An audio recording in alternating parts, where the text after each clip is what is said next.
This is Wheelbearings. I'm Dan Roth. And I'm Sam Abuel Samad. So, my most, I spent the most time today with a quasi vehicle made by Aaron's. It gets pretty good mileage. It seems to be kind of efficient, but it doesn't go all that fast. So, anyway, we're here in New England in the current freak out storm. So I'm lucky to have power. Hopefully it holds out. This year's snowpocalypse? Yeah. Everybody's a little freaked out, but because it's January, and cold weather never happens in January, right? Right. And the thing is, they closed the office, they closed school, so I'm stuck in the house with the kids, which it's fine, and trying to get work done, which is also fine. I'm actually more efficient at home, which is why I'm such a kind of a big proponent of figuring out how to get people off the road so that those of us who work in the knowledge economy can work from our homes. Makes a whole lot of sense. Can't argue with that. Yeah. And sometimes I even have some knowledge. You have to work in the knowledge economy. I didn't say anything about having knowledge, so you're good. Oh, okay. But yeah, it's just I'm a little disappointed because it was a good sized storm. We got about a foot of snow, and it's getting cold now, so that's fine. They're a little concerned about flash freezes and stuff, but I really like to drive in the snow. I like terrible, awful weather. So I'm a little disappointed that I've been inside. I'm going a little stir crazy. Yeah, well, it's been frigid here for better part of the last 2.5 weeks. The few times that I've actually tried to get my dog to go for a walk, it's like we get to about the end of the driveway and, she starts lifting her paws up. It's like, no, I don't want to go any farther. This is far enough. Let's go back inside. Do you have booties for her? I mean, no. And the funny thing is, she usually loves winter, because, she's a corgi and she's got a pretty thick fur coat. Yeah. But for it's been particularly cold the last couple of weeks and just, too much for her. So, just exercise her indoors. Yeah, it has been kind of nasty. I had to actually boost the Crown Victoria's battery the other day because when it gets cold like this, I start to feel guilty and think like I should run it. It's been a week of single digits, and I went to start it, and it was a little slow stirring that big engine. So, and then the battery's not that old, but I gave it a boost. Yeah. So yeah, I got to go out and start the Miata and let it run for a bit. It's on a battery tender, but need to circulate the fluids. Yeah. So in that, right. In that sense, we can talk about the cars we have been driving. Oh yeah, those. Which I didn't actually get to drive it too much today, and it was like a perfect day for it. But you've had the Elantra GT Sport, that's the 5-door Elantra. Yeah. Right. So the GT is the hatchback Elantra that it's now I think in its third generation in the North American market, this is the one is primarily designed for the European market where they like cars with hatchbacks, and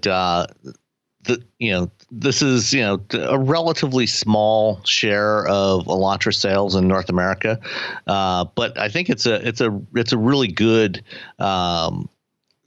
variant of the Elantra. It's actually my personal favorite. I think it's the best looking, especially in its new current form. Although I did really like the previous generation as well. I thought it was a pretty cool looking compact hatch. But the new Elantra GT launched a few months ago here in North America, and it's available with two different powertrains.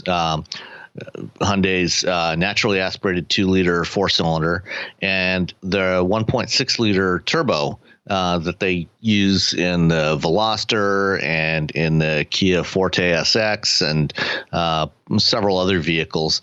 And it's actually also used in a lower power version in cars like the Sonata Eco. But for the GT Sport, the Elantra GT Sport, it's rated at 201 horsepower, paired up with a 7-speed DCT, and it's a really nice combination. You can also get it with a 6-speed manual, but I think it's a really good combination with the dual clutch transmission. and works really nicely. It's got paddle shifters, so you can use it. It shifts really quickly, but still has nice smooth shifts. If you put it in sport mode, tightens up the steering a little bit.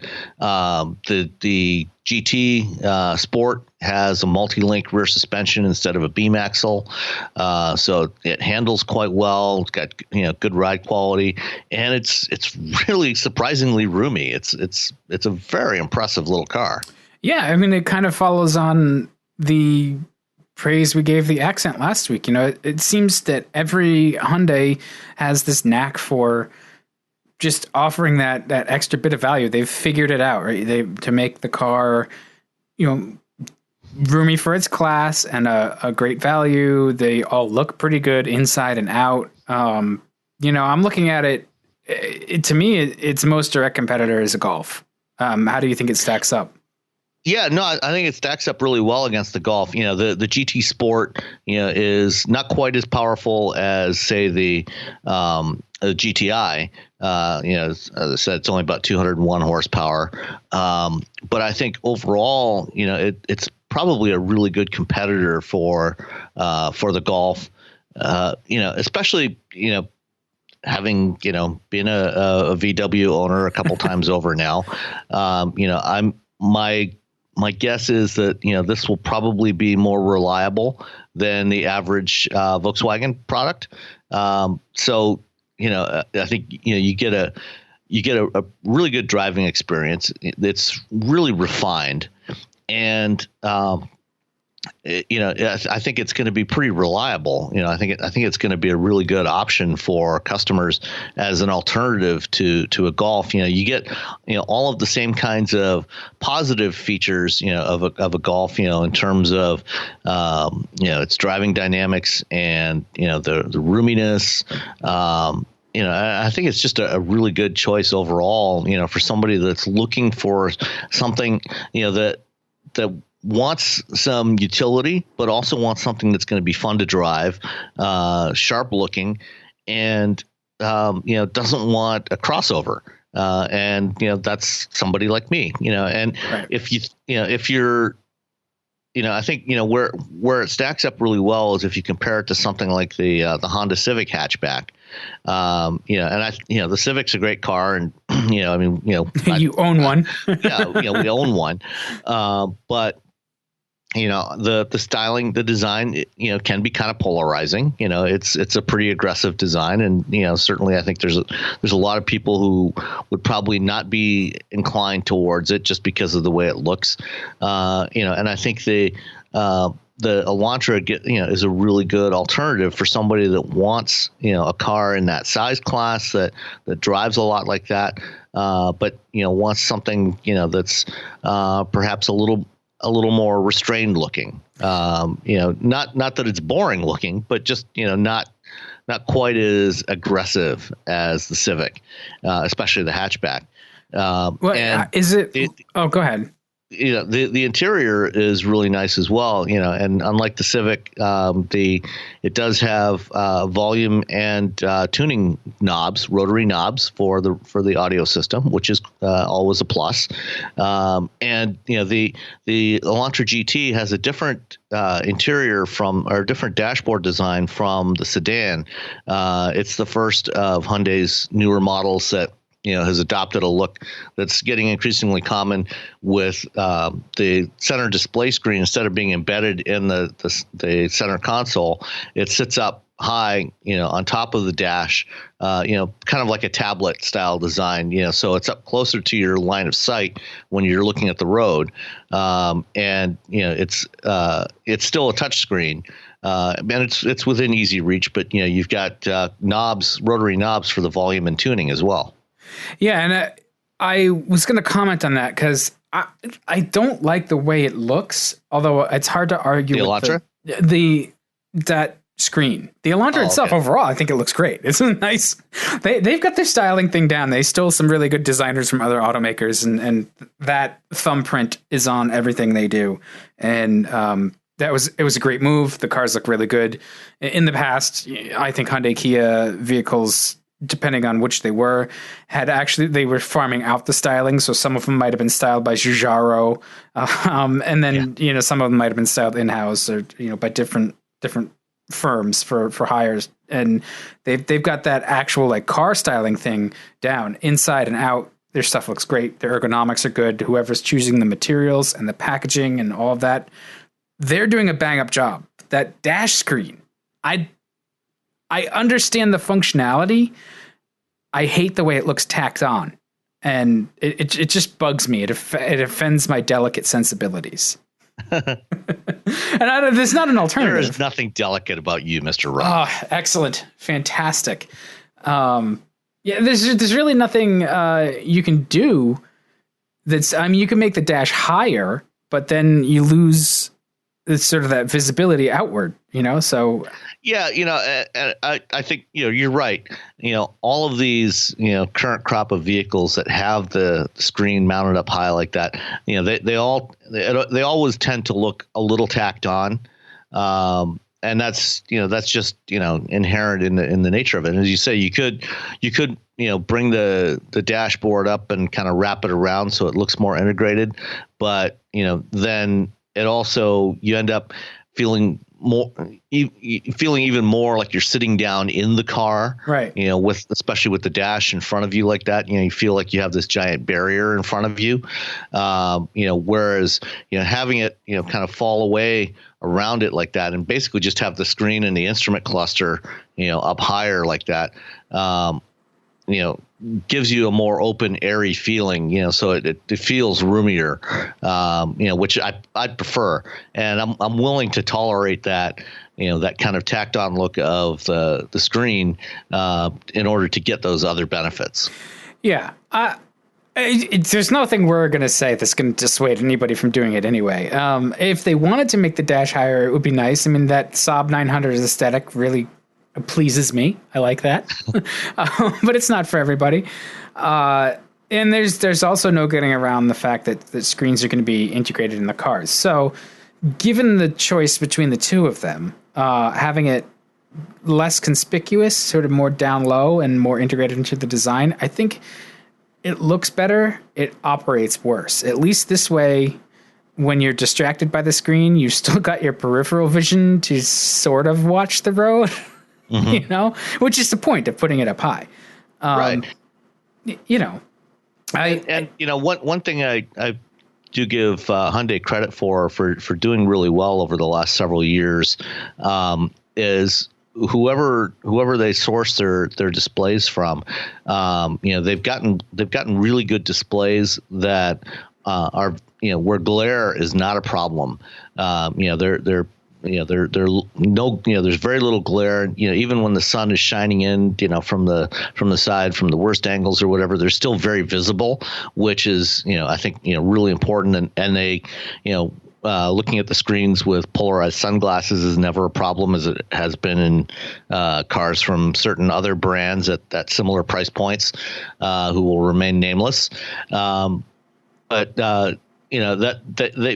If you've got to have a screen, at least I think, they've executed it well. Yeah. And I think overall, that's one of the things that I give Hyundai points for with their whole lineup. It's just they're nailing execution. You said it was refined.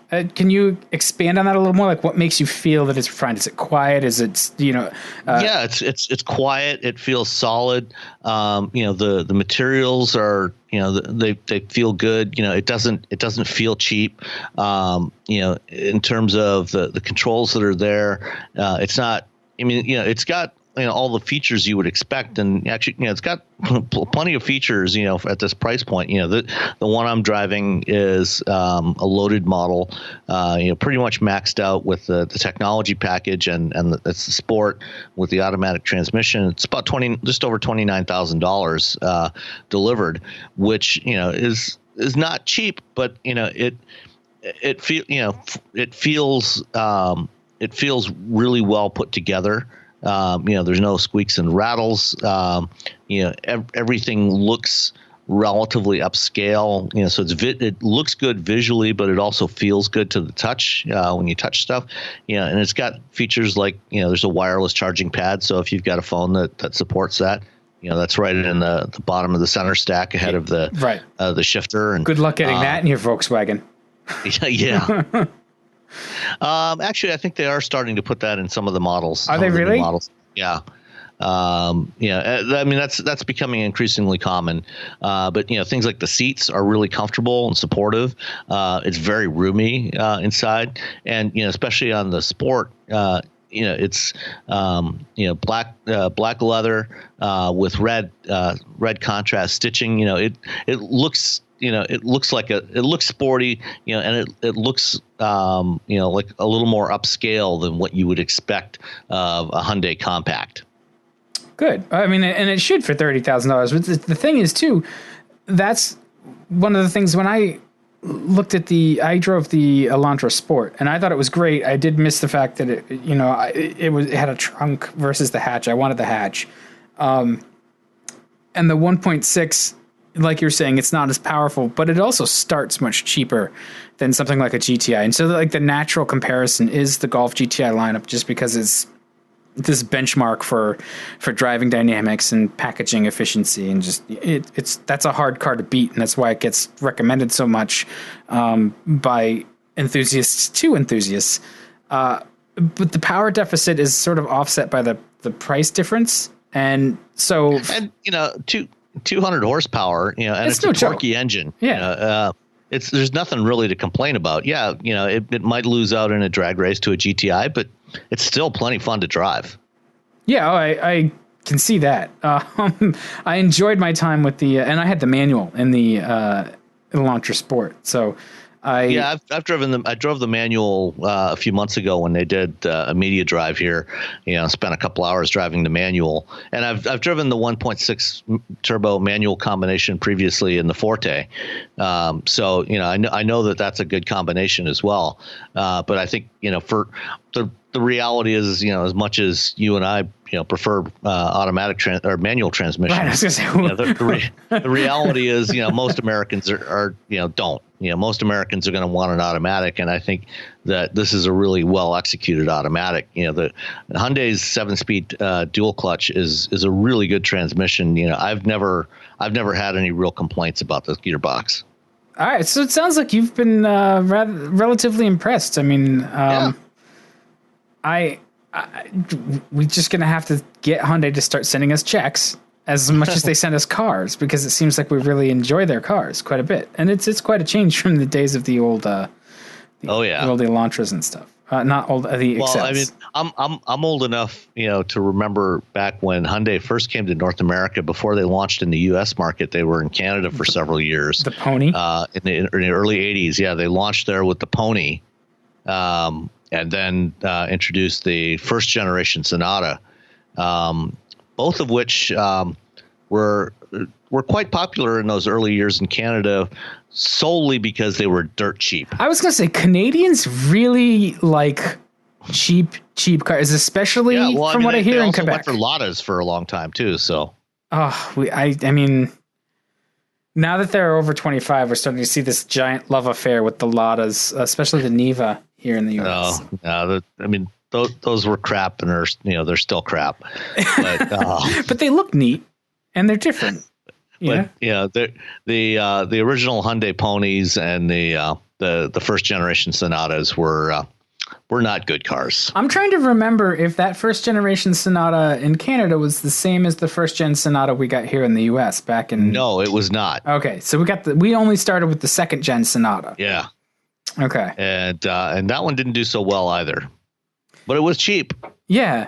But now for the last 10 years or so, Hyundai's been offering, I mean, they've always had good value. I mean, after the first several years in North America, especially in the U.S., when they had a lot of quality issues, they really got their quality act together.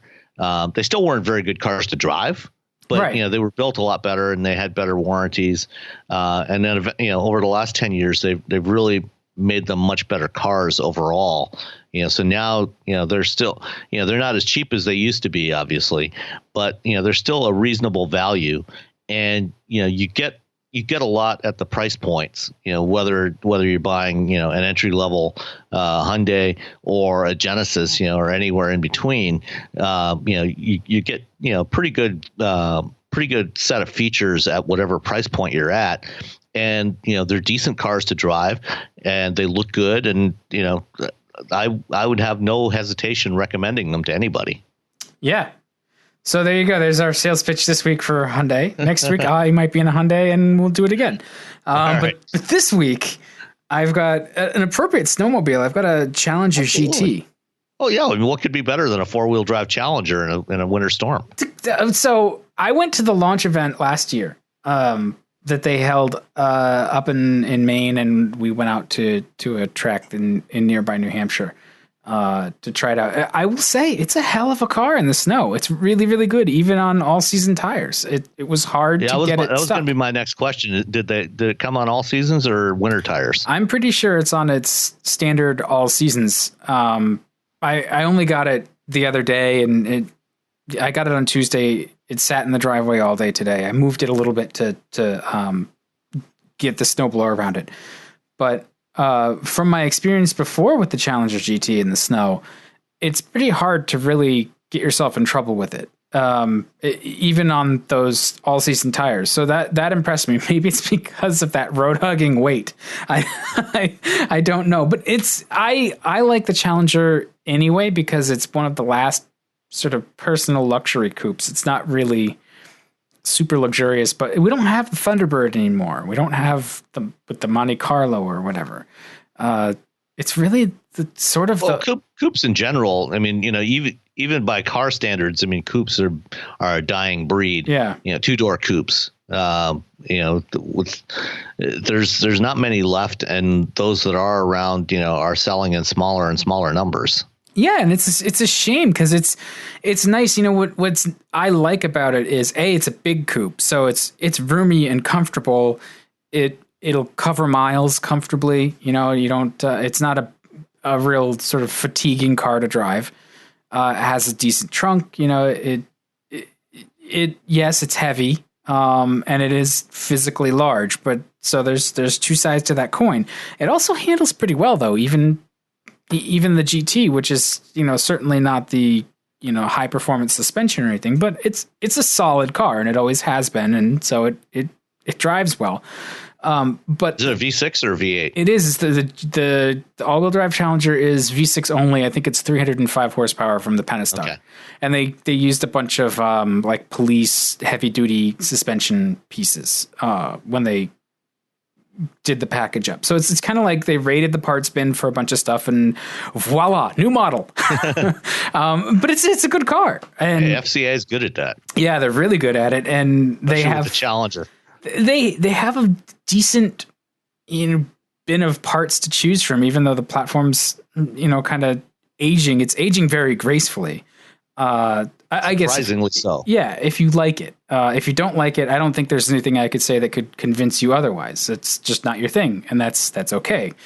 But I can see the charms, and I really like it. I like the sort of cozy feeling because it has a low roof, but not as low as something like a Camaro or a Mustang. So it's roomy, but it doesn't feel claustrophobic. But it also feels snug enough that you feel cocooned in this sort of personal transportation pod. I don't know. It's definitely a sort of retro driving experience, but also modern where you want it to be. I'm not doing a very good job of explaining the balance, but I like the Challenger, and it's a comfy place to drive through a snowstorm.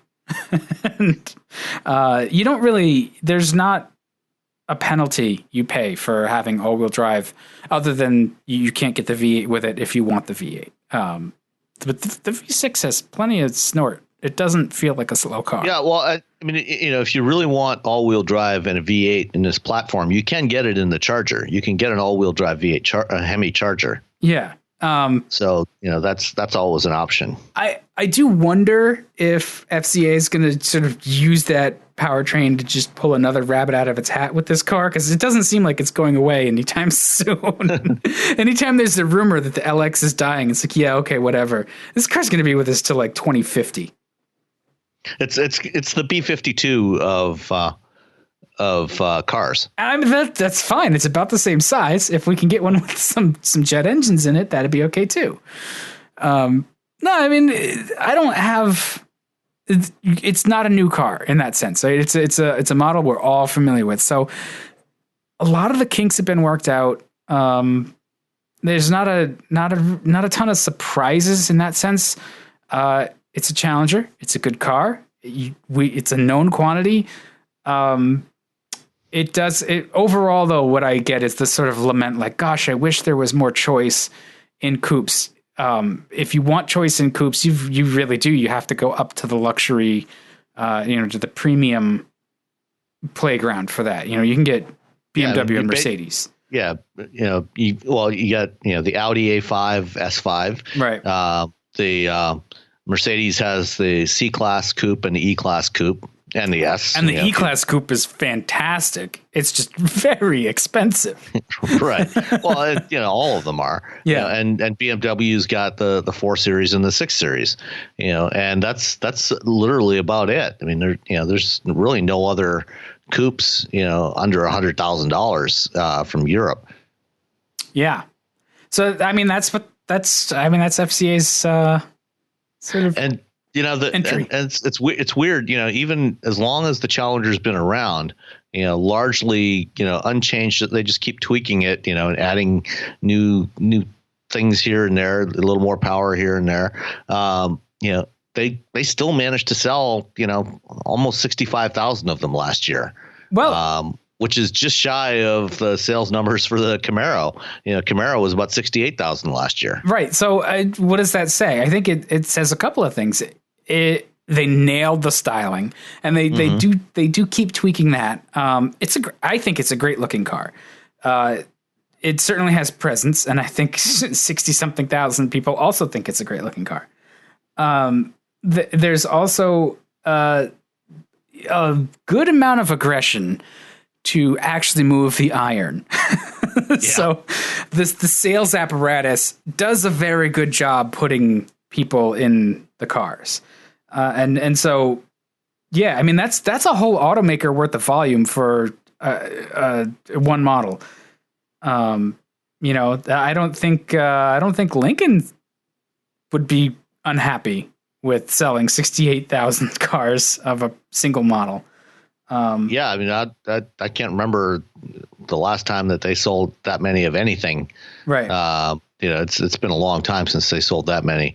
And certainly, that's more than any single model of Tesla. So. Right. There's our. So clearly, America wants Dodge Challengers more than they want Teslas. I think America is being sold Dodge Challengers more. But I mean, it's true. Like there's a lot of dealers. There's people who need cars. There's debt is cheap, so you can get yourself financed or leased pretty easily, and they need to move the iron, so they will do that.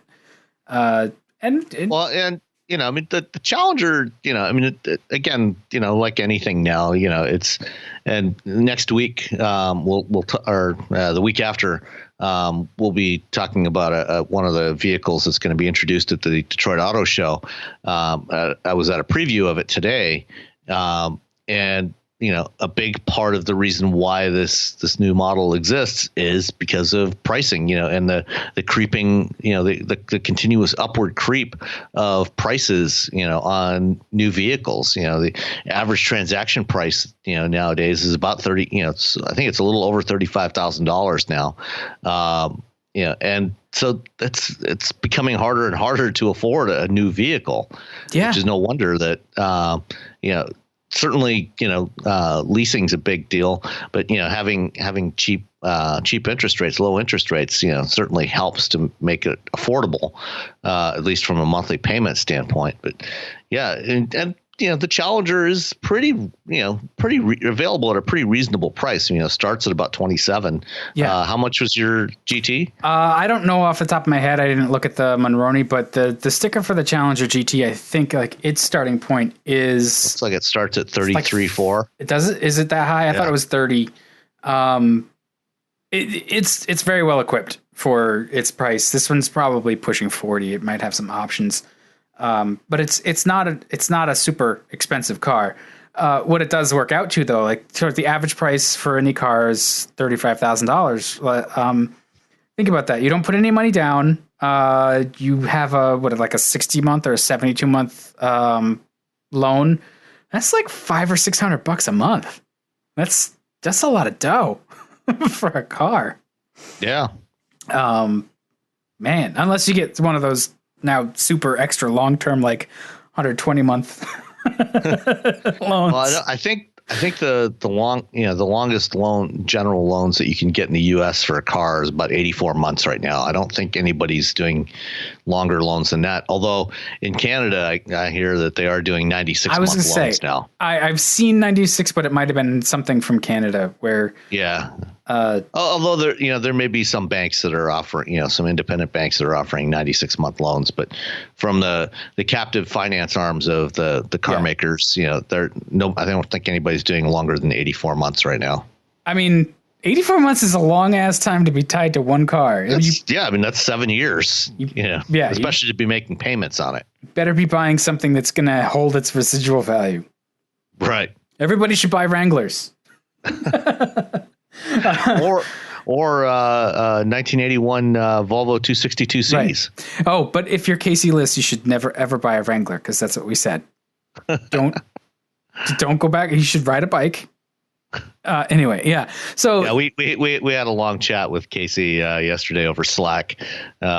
He is continuing to toy with the idea of getting a Jeep Wrangler, and Dan and I are really trying to dissuade him from that folly. I mean, everybody loves the Wrangler, but speak for yourself. Casey has a 2-mile commute. Casey should ride a bike. Exactly. Or a walk. And it's not like he lives somewhere like Boston or Detroit where they have real winters. Right. He lives in Virginia. They just have the only thing they're worried about in Virginia is nuclear winter because they're like a target. Sorry, got a little dark. Yeah. Anyway, let's move on. Let's talk about the 262C you mentioned because that's fun. Yeah. So the late David Bowie apparently at some point in his life owned a 1981 Volvo 262C, which for those not familiar with that car was a coupe. It was based on the 200 series. Built back in the originally came out in around 1980, I think. The 262 debuted. Well, so the 2 Series debuted in 75, and the 262 I think debuted in 77, and they built it until 82 or 83. So they'd take a 262, which had the full size roof, and they'd send it to Bertone, and Bertone would chop the roof, put a vinyl top on it. A Bertone, I'm sorry.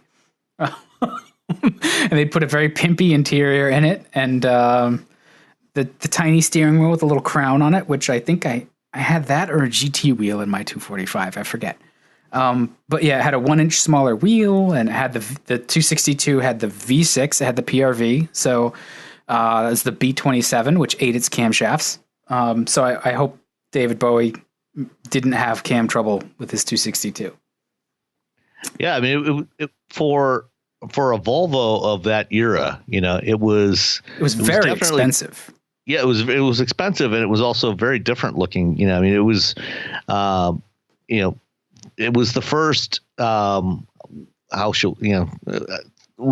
vaguely stylish Volvo since the P1800. It was, it was weird looking. It was one of those things that you'd see when I got into Volvos, you'd see it in yards and be like, "Ooh, yuck, that thing's gross." And now it's a cult thing, but they were always ugly. I remember seeing this thing, at the Toronto Auto Show when I was growing up, and when it first came out, and I remember, thinking it was of course, I was a child then, and thinking it was kind of cool looking, but looking at the photos of this thing now. Well, so I have to say, like, it fits though when you think about David Bowie.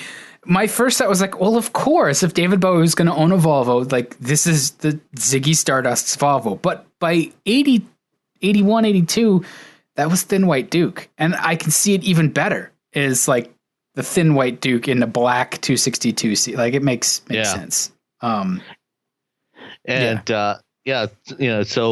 apparently it only since 1981, it's only accumulated 33,000 miles. Yeah, it's in beautiful condition. Yeah, and it was sold at auction last month in Switzerland for $216,000. It was dollars or francs? I forget. It says dollars here in the story from Automobile Magazine. All right, we'll take Automobile's word for it. Yeah, I mean that's the most money a 262 is ever gonna go for. I mean, this one is super optioned up. I mean, it has all the stuff that I scoured yards for in my own 245. It has the full 52 millimeter gauge package that stretches across the instrument hood. All the GLTs and the turbos had that. Has the rear fog lights that's over by the headlight switch. Has the microprocessor controlled stereo tape deck. Sadly, it has a BW35 automatic or BW55. I forget. By this time it was an AW71. That's a good transmission. It's just. Is that an Ison? Yeah. Ison Warner? Yeah. I think it might be a 3-speed though. I can't remember. So if it's a 3-speed, it sucks. If it's a 4-speed, it's an AW and it's a good transmission. Not that anybody needs to get that geeky. And I've softened too. My initial sort of abhorrent reaction to the 262 has softened over the years. Like I think they're neat now. They're kind of a curiosity. But really, if you want a Bertone Volvo, I'm going to pronounce it right from now on. Get a 780 because that's the pinnacle. Yeah.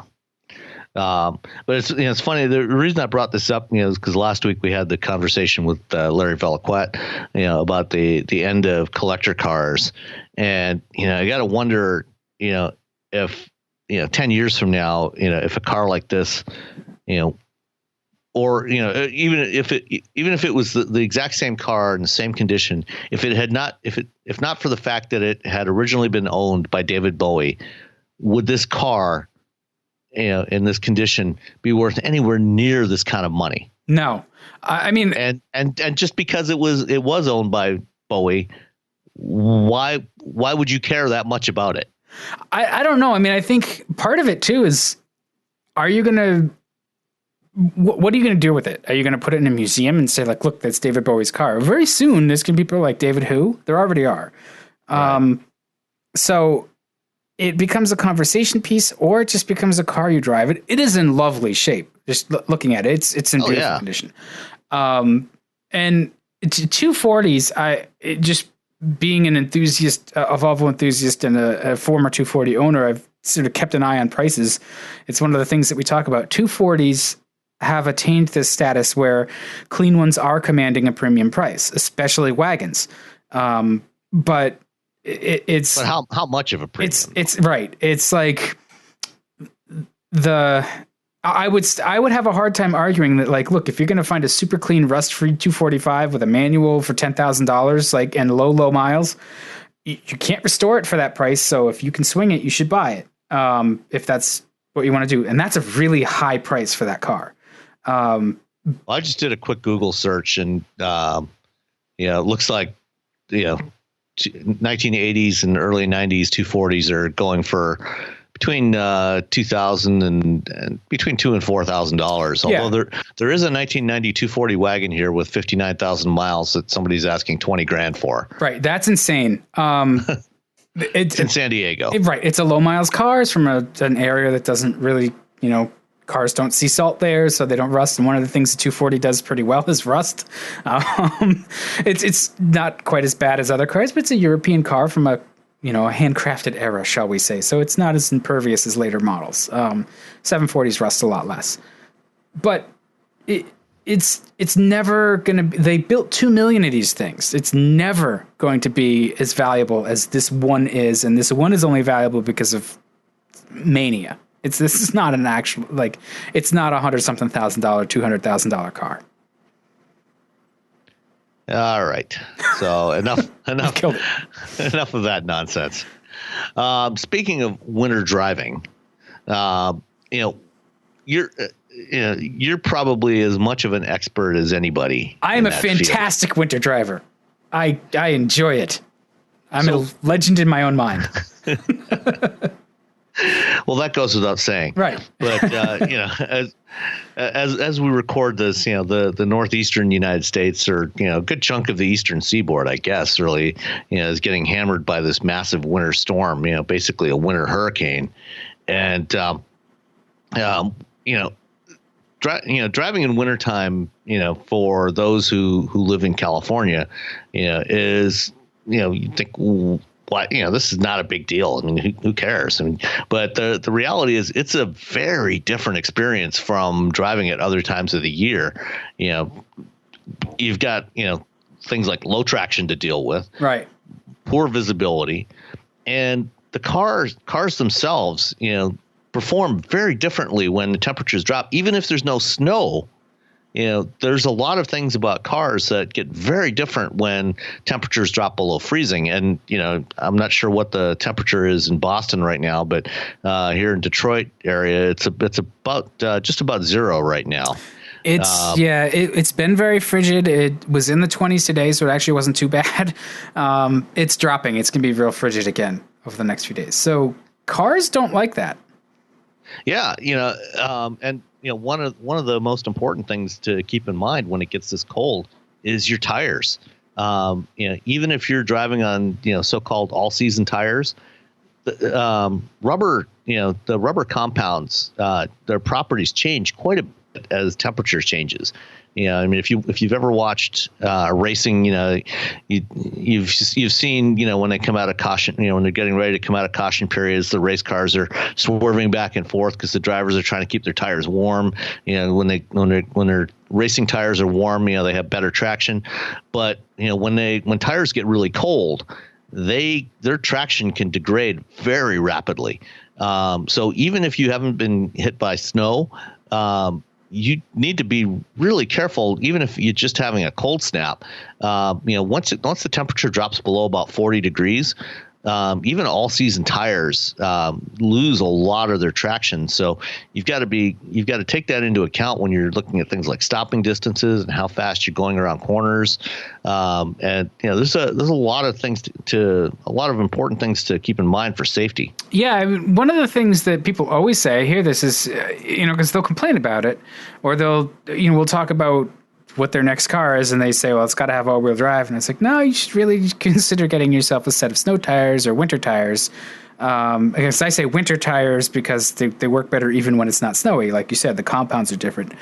Right. They're specifically formulated for cold temperatures, so they stay pliable. Because all season tires or summer tires, when it gets cold, the rubber gets a lot harder and stiffer, and you lose that pliability, and you start to lose your traction.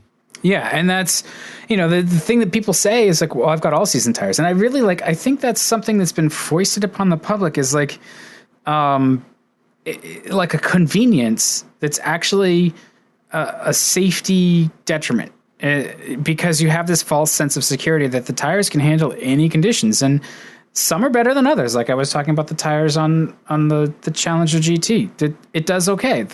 Whoever picked those did a pretty good job. But it would be that much better, even on a set of cheap winter tires. Like some of the most inexpensive winter tires you can get are like the Goodyear. I mean, not Goodyear. The Firestone Winter Force. They've been around forever.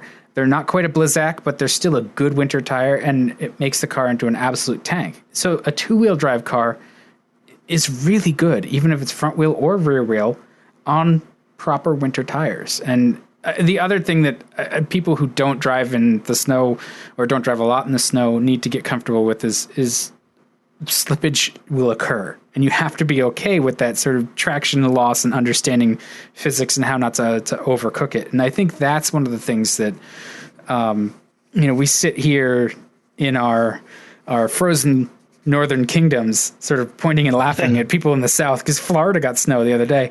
The biggest problem there, anytime you get sort of further south where they don't normally get snow, it's not so much the snow. That danger passes pretty quickly, but you get those freeze cycles, and ice is a much bigger problem there. And there's like ice even here. If you have a big ice storm, you should just watch out. Like, there's not much you can do for ice, and especially people there, it just paralyzes the town. They don't have the equipment to deal with it. They don't have sanders, and ice is nasty, especially there. So, yeah. Yeah, and when you're not used to driving on ice, that it's particularly dangerous. And the other thing, certainly in the northern states, at wintertime, they put salt and sand on the roads, to try to melt some of that snow and ice. And that creates its own problems, particularly in terms of visibility. So, things like, if you this time of year, if you drive around for 10 minutes, your headlights, for example, are going to get covered with salt spray, and as that dries, you get a crusting of salt on your lights, and all of a sudden you can't see and you can't be seen. And that's a real issue. So make sure that from time to time you keep some rags, or keep a roll of paper towels in your car in the wintertime. And when you stop the car, or before you go somewhere, just grab a paper towel and just wipe that salt off the headlights so you can see. And all of the things that you take for granted become critical. Ooh, windshield wiper blades. And washer fluid. Right, washer. I'll go through a gallon of washer fluid easy in a storm.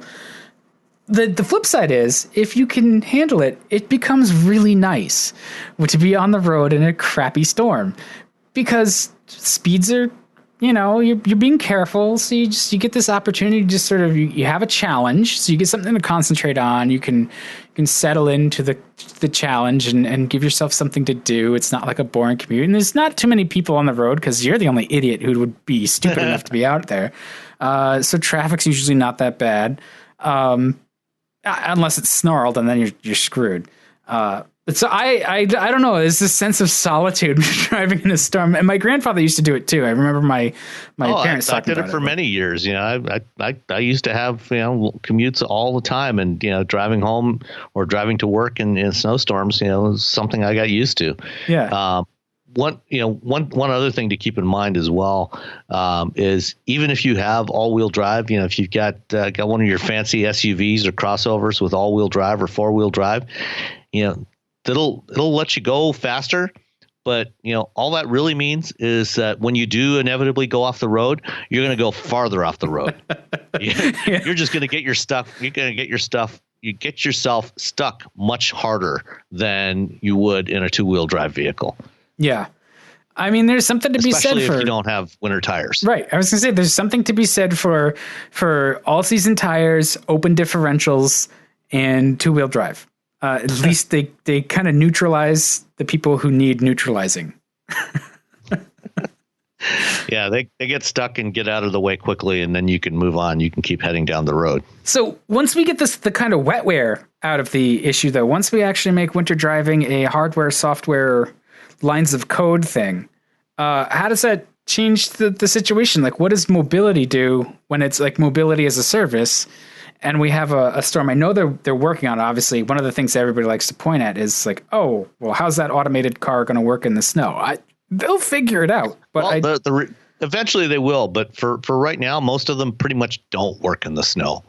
And one of the things that I learned, early on working on ABS systems in the early 90s was that physics will always win. The first law of ABS is that Newton was right. Unless it's a Volkswagen, and then it's quantum physics.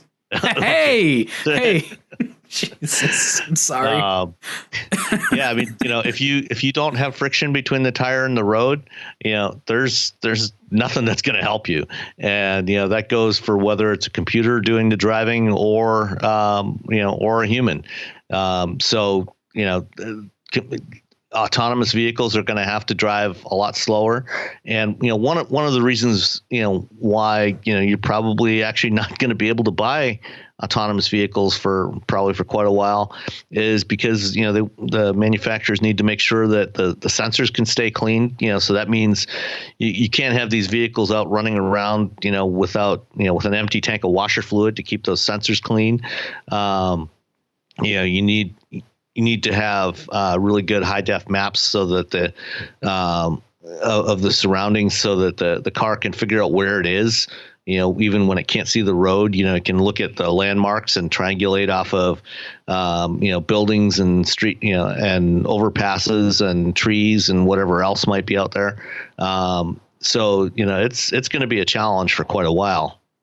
Yeah, and the thing that I think is probably the biggest consideration is all the chatter about sort of building your infrastructure around mobility and automated driving, using it to replace, using it as sort of transportation mode in cities and stuff, in that urban core. Yeah, that works in a place like, Vegas. Yeah. Not going to work so well for a variety of reasons in places like Manhattan, that are going to just see that variable weather. So yeah, or Boston, I'll be very curious. I'm heading out to Vegas in a few days for CES, and on Sunday afternoon, I'll be meeting up with the team from Aptiv, formerly Delphi, and they recently purchased Nutonomy.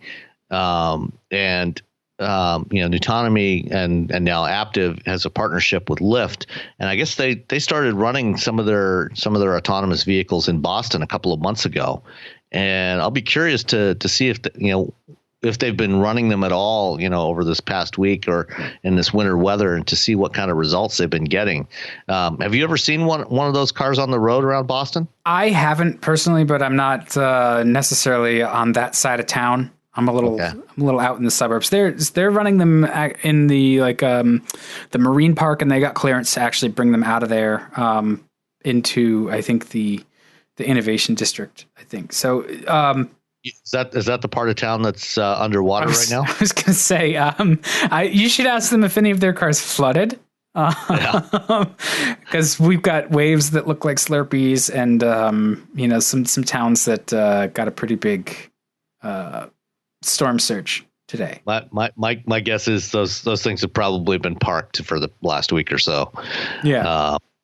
And in fact, actually, one of the things that they're probably all in Vegas, because one of the things that they announced the other day is that Aptiv and Lyft are going to be giving rides. So if you're a Lyft user and you're using the Lyft app, looking for a ride in Vegas this week during CES, there's a chance you may be able to get a ride to your destination in one of Aptiv's autonomous cars. So you may, a whole bunch of people are going to get an opportunity to ride in those things, getting around up and down the strip all this week. And so I'll see what I can find out.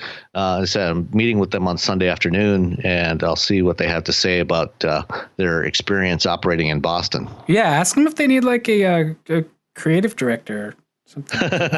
I will ask.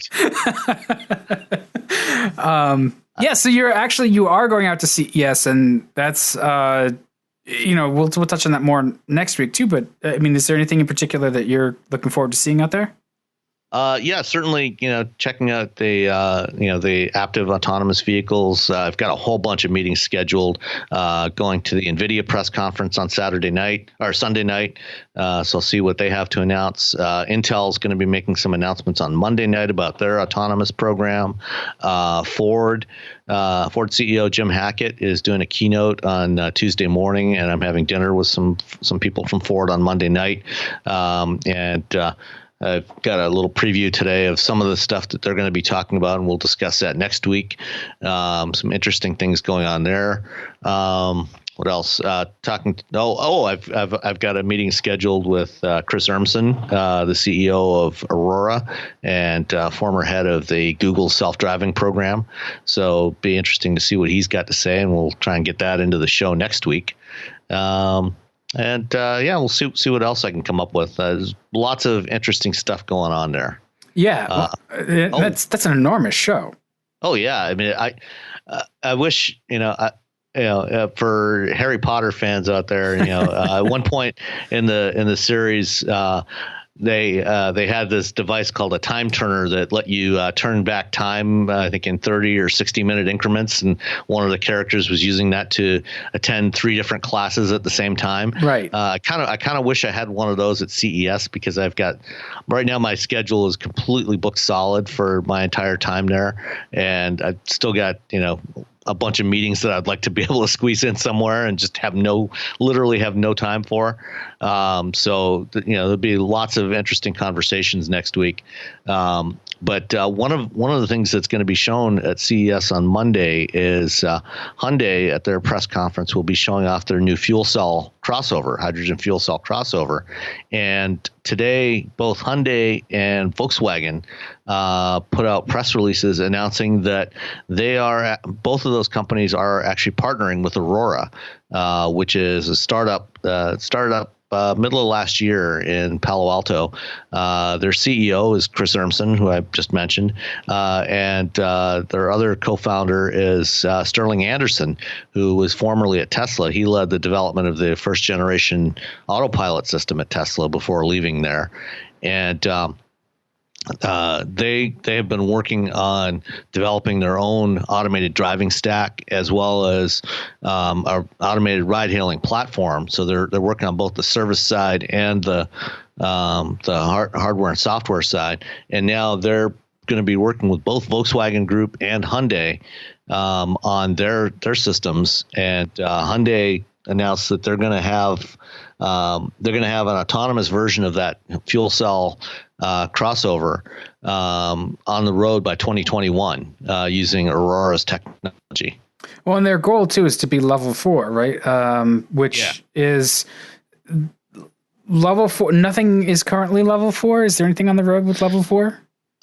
There's some low-speed shuttles like the Navia Arma shuttles that they're operating in small programs in a bunch of cities. There's a couple of them here in Ann Arbor. There's one operating in Las Vegas. There's some in Singapore and a couple cities in France. I think they've got about 30 or 40 of them in a variety of cities around the world. So these are low speed shuttles. They go up to about 20 miles an hour. And they're technically level 4. They don't, they're designed to operate, without any human intervention. So there's no, there's no steering wheel or pedals in these things. If they run into a problem, they're designed to just pull over and stop. So they're not capable of operating anywhere and everywhere, that's what a level 5 vehicle would be. So a level 5 vehicle, would be able to drive around, during this winter storm on its own without a human. A level 4 vehicle is designed to operate autonomously within certain specific conditions. And so, most of the ones, aside from the Navias, pretty much all the other ones that are out there are all, just development vehicles. The first ones that we'll see kind of in commercial applications, are, coming maybe later this year from Waymo, certainly by next year. And, GM has announced that they're going to be deploying some of their autonomous Bolts next year in 2019 in commercial service in a few cities. So those will be the first ones to hit the road. And then, we'll see more and more over the next several years. Yeah, we're going to be in interesting times in 5 years.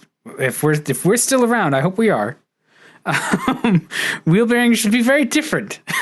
Yeah, I think, and it's just interesting to me too. How there will still be plenty of human-driven vehicles for a long time to come. There's going to be a lot of places where autonomous vehicles just can't work yet for many years to come. So we'll have plenty to talk about. Look, we're going to find ways to talk no matter. It's just very interesting too. In the last 5 or so years, CES has become like it's the Consumer Electronics Show, but there's sort of like this sideline auto show that happens there as well. That was never the case before. It really started. It started pretty much the year before I went for the first time. That this year will actually be the 10th anniversary of my first CES. I went for the first time in 2008 when GM went there. Former CEO Rick Wagner did the first keynote by an automaker executive there. And they were showing off their autonomous Chevy Tahoe that won the DARPA Urban Challenge the year before. And so that was actually my first ride in an autonomous vehicle was 10 years ago. And now they're just starting to get to, we're starting to get close to production applications of this stuff. But the first real appearance by an automaker executive was actually the year before, 2007. When Mark Fields was there, he went on stage with Bill Gates during the Microsoft keynote to announce the first generation of Sync. So yeah, it's really been the last 10 years where automakers and suppliers have become much more involved in CES. But the thing is, it's different from auto shows because they don't generally go there to show off new products that are for sale. They're showing off technologies that they're developing, for future years, for 5-10 years down the road. And the stuff that they're going to be selling this year or next year is what they show at the auto shows. Yeah. And it's a good way to get people who otherwise wouldn't see it sort of into it. I look forward to all of the Gee Whiz coverage of stuff that we already knew about from CES. Like, oh yeah, because you get the more mainstream outlets on it, and they're it's entertaining to just sort of see what they pick up on. Yeah, and often there's a lot of smoke and mirrors at CES, and not just from automakers. I mean, there's always been smoke and mirrors from automakers at auto shows as well. But CES is it's this weird mix of all kinds of products that are real, from a lot of companies, and a lot of stuff that's vaporware. Vaporware, you wouldn't say. Yeah, things like the Faraday FF91. Is Faraday are they going to be around? I'm frankly surprised that the lights are still on. Supposedly they've managed to line up a bunch of new investment, but they haven't said where it's coming from, or apparently paychecks are still clearing for employees. They haven't started bouncing yet, but we'll see. Hey, you know what? As long as the check's clear, that's that means that somebody's still pumping money into it to some effect. I don't know. Somebody's still an optimist. Yeah, well, there's plenty of those, and that's one of the reasons why why the automakers have been going to CES is because they see. They're trying to reach out to a different audience than the media that comes to auto shows.